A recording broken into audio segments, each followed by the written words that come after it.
Lagi, aku melihat segala penindasan yang terjadi di bawah matahari, dan lihatlah air mata orang-orang yang ditindas, dan tak ada yang menghibur mereka, karena di pihak orang-orang yang menindas ada kekuasaan. Oleh sebab itu, aku menganggap orang-orang mati yang sudah lama meninggal lebih bahagia daripada orang-orang hidup yang sekarang masih hidup. Tetapi yang lebih bahagia daripada kedua-duanya itu kuanggap orang yang belum ada, yang belum melihat perbuatan jahat yang terjadi di bawah matahari. Dan aku melihat bahwa segala jerih payah dan segala kecakapan dalam pekerjaan adalah iri hati seseorang terhadap yang lain. Ini pun kesia-siaan dan usaha menjaring angin. Orang yang bodoh melipat tangannya dan memakan dagingnya sendiri. Segenggam ketenangan lebih baik daripada dua genggam jerih payah dan usaha menjaring angin. Aku melihat lagi kesia-siaan di bawah matahari. Ada seorang sendirian. Ia tidak mempunyai anak laki-laki atau saudara laki-laki, dan tidak henti-hentinya ia berlelah-lelah. Matanya pun tidak puas dengan kekayaan. Untuk siapa aku berlelah-lelah dan menolak kesenangan? Ini pun kesia-siaan dan hal yang menyusahkan. Berdua lebih baik daripada seorang diri, karena mereka menerima upah yang baik dalam jerih payah mereka. Karena kalau mereka jatuh, yang seorang mengangkat temannya, tetapi wai orang yang jatuh, yang tidak mempunyai orang lain untuk mengangkatnya. Juga kalau orang tidur berdua, mereka menjadi panas. Tetapi bagaimana seorang saja dapat menjadi panas? Dan bila mana seorang dapat dialahkan, dua orang akan dapat bertahan. Tali 3 lembar tak mudah diputuskan. Lebih baik seorang muda miskin tetapi berhikmat, daripada seorang raja tua tetapi bodoh yang tak mau diberi peringatan lagi. Karena dari penjara orang muda itu keluar untuk menjadi raja, biarpun ia dilahirkan miskin semasa pemerintahan orang yang tua itu. Aku melihat semua orang yang hidup di bawah matahari berjalan bersama-sama dengan orang muda tadi, yang akan menjadi pengganti raja itu. Tiada habis-habisnya rakyat yang dipimpinnya. Namun orang yang datang kemudian tidak menyukai dia. Oleh sebab itu, ini pun kesia-siaan dan usaha menjaring angin. Jagalah langkahmu kalau engkau berjalan ke rumah Allah. Menghampiri untuk mendengar adalah lebih baik daripada mempersembahkan korban yang dilakukan oleh orang-orang bodoh, karena mereka tidak tahu bahwa mereka berbuat jahat.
Janganlah terburu-buru dengan mulutmu, dan janganlah hatimu lekas-lekas mengeluarkan perkataan di hadapan Allah, karena Allah ada di sorga dan engkau di bumi. Oleh sebab itu, biarlah perkataanmu sedikit, karena sebagaimana mimpi disebabkan oleh banyak kesibukan, demikian pula percakapan bodoh disebabkan oleh banyak perkataan. Kalau engkau bernazar kepada Allah, janganlah menunda-nunda menepatinya, karena Ia tidak senang kepada orang-orang bodoh. Tepatilah nazarmu. Lebih baik engkau tidak bernazar daripada bernazar tetapi tidak menepatinya. Janganlah mulutmu membawa engkau ke dalam dosa, dan janganlah berkata di hadapan utusan Allah bahwa engkau hilaf. Apakah perlu Allah menjadi murka atas ucapan-ucapanmu dan merusakkan pekerjaan tanganmu? Karena sebagaimana mimpi banyak, demikian juga perkataan sia-sia banyak. Tetapi takutlah akan Allah. Kalau engkau melihat dalam suatu daerah orang miskin ditindas dan hukum serta keadilan diperkosa, janganlah heran akan perkara itu. Karena pejabat tinggi yang satu mengawasi yang lain, begitu pula pejabat-pejabat yang lebih tinggi mengawasi mereka. Suatu keuntungan bagi negara dalam keadaan demikian ialah kalau rajanya dihormati di daerah itu.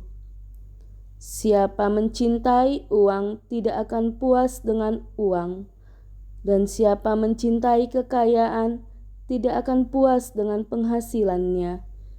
Ini pun sia-sia. Dengan bertambahnya harta, bertambah pula orang-orang yang menghabiskannya. Dan apakah keuntungan pemiliknya selain daripada melihatnya? Enak tidurnya orang yang bekerja, baik ia makan sedikit maupun banyak. Tetapi kekenyangan orang kaya sekali-kali tidak membiarkan ia tidur.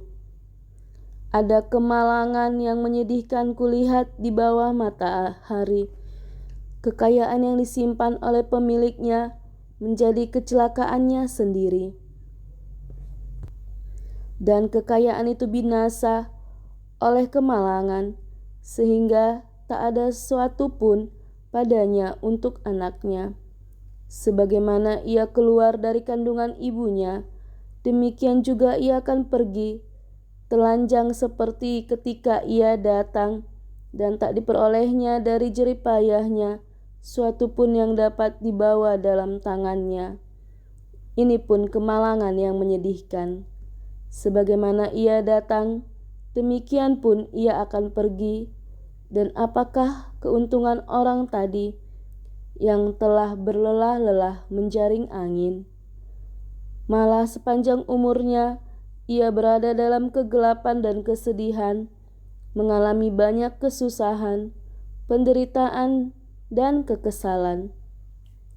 Lihatlah, yang kuanggap baik dan tepat ialah kalau orang makan, minum, dan bersenang-senang dalam segala usaha yang dilakukan dengan jerih payah di bawah matahari selama hidup yang pendek yang dikaruniakan Allah kepadanya. Sebab itulah bahagiannya. Setiap orang yang dikaruniai Allah kekayaan dan harta benda dan kuasa untuk menikmatinya, untuk menerima bahagiannya, dan untuk bersuka cita dalam jerih payahnya, juga itu pun karunia Allah. Tidak sering ia mengingat umurnya, karena Allah membiarkan dia sibuk dengan kesenangan hatinya.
Ada suatu kemalangan yang telah kulihat di bawah matahari yang sangat menekan manusia.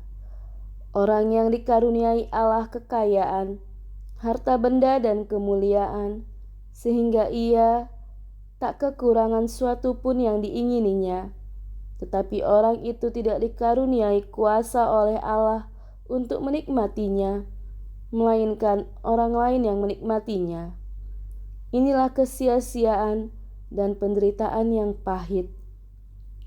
Jika orang memperoleh 100 anak dan hidup lama sampai mencapai umur panjang, tetapi ia tidak puas dengan kesenangan, bahkan tidak mendapat penguburan, kataku, anak gugur lebih baik daripada orang ini.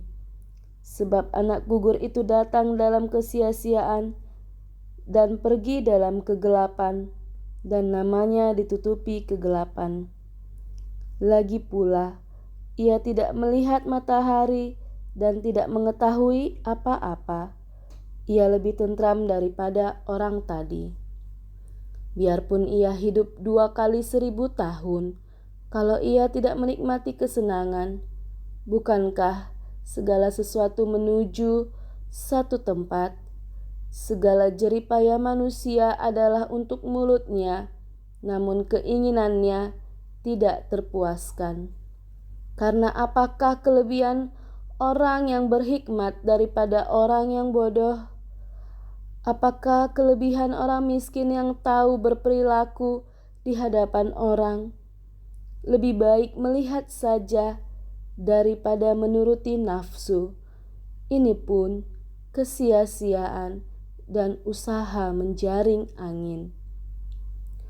Apapun yang ada sudah lama disebut namanya dan sudah diketahui siapa manusia. Ia itu bahwa ia tidak dapat mengadakan perkara dengan yang lebih kuat daripadanya. Karena makin banyak kata-kata, makin banyak kesia-siaan. Apakah faedahnya untuk manusia? Karena siapakah yang mengetahui apa yang baik bagi manusia sepanjang waktu yang pendek dari hidupnya yang sia-sia, yang ditempuhnya seperti bayangan? Siapakah yang dapat mengatakan kepada manusia apa yang akan terjadi di bawah matahari sesudah dia?